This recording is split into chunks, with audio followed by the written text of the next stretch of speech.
Welcome to the compile code. So in this video we'll taught you about how to add, subtract, divide and multiply in Excel. So this you can in different way. So here we'll taught you two ways. So first, I already created one table. So this is one variable, this is second variable. You want to perform addition for that. So one method is you can just directly do by using sign. So equal, you know, when you want to formulate or calculate anything, you need to apply equal sign even for the function.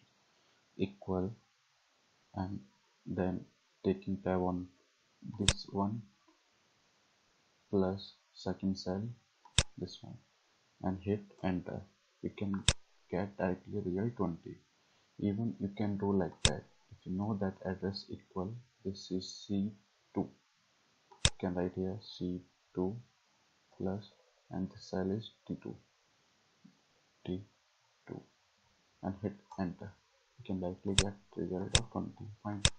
You can here use another method just like calling function equal to.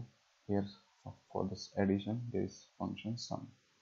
You can use and will get to learn about this, and put variable 1 comma variable 2, close the parenthesis and hit enter. You can see here the same result error.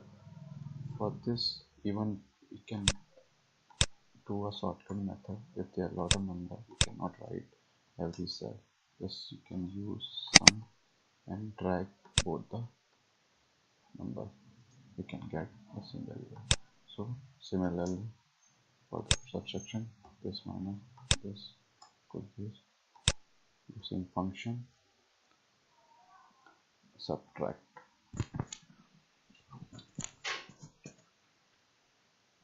So here I'm just giving in a short way. So division is simply this minus this, and multiplication this into this, and get the multiply. So this is how you can do simply arithmetic operation in Excel.